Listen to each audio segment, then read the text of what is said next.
আসসালামু আলাইকুম, math complex YouTube চ্যানেলের আরও একটি নতুন ভিডিওতে তোমাদের সবাইকে স্বাগতম। আজকের ভিডিওতে আমরা ৬৬ পৃষ্ঠার ১ নং এবং ২ নং যে প্রশ্নগুলো রয়েছে এই প্রশ্নগুলোর সমাধান করব। তো ভিডিওটি আজকের ভিডিও কিন্তু খুবই সহজ হতে যাচ্ছে। একদম সহজ অঙ্ক, সিম্পলি আমরা এগুলা করে নিব। তো যারা এখন আমাদের চ্যানেলে নতুন অবশ্যই চ্যানেল সাবস্ক্রাইব করে নিতে পারো। তো এখন নিচের বাক্যাংশগুলো বিপরীত অর্থে লিখো।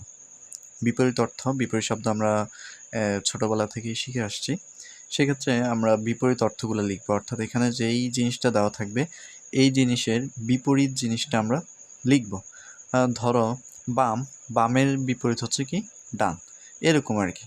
তো এখানে ওজন বৃদ্ধি, ক নম্বর হচ্ছে ওজন বৃদ্ধি।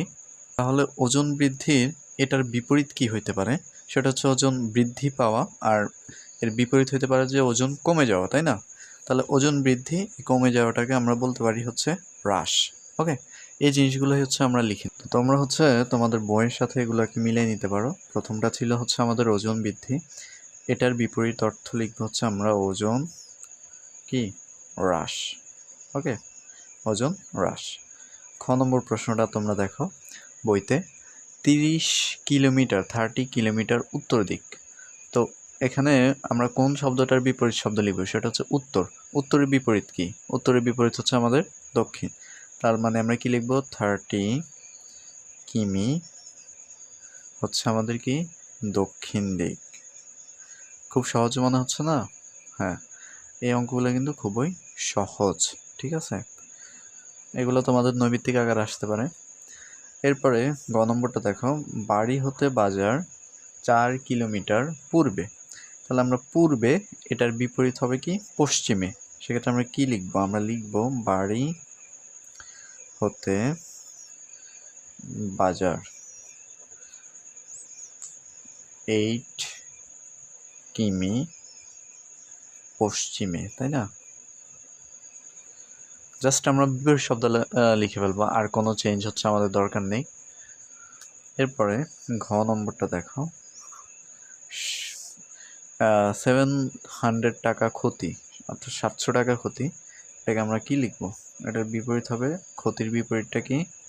লাভ। তাহলে 700 টাকা ক্ষতি, এটার বিপরীতটা লিখবো আমরা হচ্ছে 700 টাকা লাভ। শেষ। ও নম্বর, সমুদ্রপৃষ্ঠ থেকে 100 মিটার উপরে। তাহলে উপরে এটার বিপরীত হচ্ছে কি নিচে। তার মানে আমরা লিখবো সমুদ্র পৃষ্ঠ হতে 100 মিটার কোথায়? নিচে। এই ছিল আমাদের 1 নম্বর প্রশ্নের সমাধান। একদমই সহজ, আশা করি তোমরা বুঝতে পেরেছো। এরপরে আমরা চলে যাব হচ্ছে আমাদের 2 নম্বর প্রশ্নে। তো আমরা হচ্ছে 2 নম্বর প্রশ্নটা দেখিনি। সেটা হচ্ছে নিচের বাক্যগুলোতে উল্লিখিত সংখ্যাগুলো উপযুক্ত চিহ্ন সহকারে বসাও। কিভাবে বসাতে হবে আমরা একটু পরেই দেখব। ক নম্বর, একটি উড়োজাহাজ সমতল ভূমি থেকে 2000 মিটার উপর দিয়ে উঠছে। তাহলে দেখো, উপর দিয়ে উড়া, এখানে আমরা হচ্ছে দুইটা চিহ্নের মাধ্যমে প্রকাশ করব। একটা হচ্ছে আমাদের প্লাস চিহ্ন, আর একটা হচ্ছে আমাদের কি, একটা হচ্ছে আমাদের প্লাস, আর একটা হচ্ছে আমাদের মাইনাস। যখন বেশি বোঝাবে, ধনাত্মক বোঝাবে, তখন হচ্ছে আমরা কি করব? প্লাসের মাধ্যমে এটাকে প্রকাশ। আর যখন হচ্ছে নিচে কিংবা হচ্ছে ঋণাত্মক কোনো, কমে যাওয়া, ক্ষতি হওয়া এরকম বোঝাবে, তখন হচ্ছে আমরা মাইনাসের মাধ্যমে প্রকাশ করব। তো দেখো ক নম্বরে হচ্ছে 2 নং প্রশ্ন, এটা 2 নং, এটার ক, একটা উড়োজাহাজ যেটা হচ্ছে সমতল ভূমি, অর্থাৎ আমাদের রাস্তাঘাট সমতল যেই ভূমি সেটা থেকে 2000 মিটার উপর দিয়ে উঠছে। এখন উপর দিয়ে ওঠা, এটা কি ধনাত্মক হবে না ঋণাত্মক হবে? অবশ্যই ধনাত্মক হবে। সেক্ষেত্রে আমরা লিখব কি প্লাস 2000, যেহেতু 2000 মিটার হচ্ছে উপর দিয়ে উঠছে। ওকে, একদম ইজি, কোনো ফেড আপ হওয়ার কিছু নেই এখানে।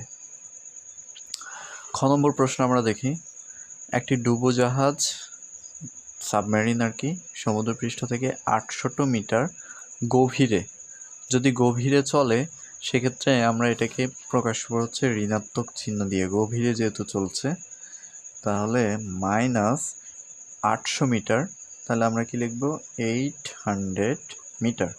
যেহেতু এটা বীজগণিতের ক্ষেত্রে হচ্ছে আমরা ইংরেজি সংখ্যাগুলো হচ্ছে ইংরেজি বর্ণগুলো ইউজ করব। 200 টাকা ব্যাংকে জমা রাখা। এখন জমা রাখাটা কি হইতে পারে? জমা রাখাটা হচ্ছে ব্যাংকে যখন সে জমা রাখতেছে তখন তার টাকাটা বেড়ে যাচ্ছে, আর বেড়ে যাওয়াটাকে আমরা কি কখনো মাইনাস বলতে পারি? অবশ্যই না। বেড়ে যাওয়াটা হচ্ছে আমাদের প্লাস। তাহলে 200 টাকা জমা রাখছে প্লাস 200 টাকা। এরপর আমাদের সর্বশেষ যে অঙ্কটি সেটা হচ্ছে 700 টাকা ব্যাংক থেকে ঋণ নেওয়া। ব্যাংক থেকে ঋণ নিছে, অবশ্যই এটা তার ক্ষতি, বা ঋণ নেওয়াটাকে আমরা কোনোভাবেই ধনাত্মক হিসাবে বলতে পারি না। সেক্ষেত্রে আমরা এটাকে কি করব? ঋণাত্মক চিহ্ন দিয়ে প্রকাশ করব। কত টাকা নিল? 700 টাকা, তার মানে কত? -700 টাকা। তো আশা করি তোমরা বুঝতে পেরেছো, একদমই সহজ। যদি তারপরেও তোমাদের কোথাও কোনো অসুবিধা থেকে থাকে তোমরা অবশ্যই জানাতে পারো, আর আমাদের চ্যানেলে নতুন হলে অবশ্যই চ্যানেলটি সাবস্ক্রাইব করে রাখতে পারো। দেখা হচ্ছে নতুন কোনো ভিডিওতে।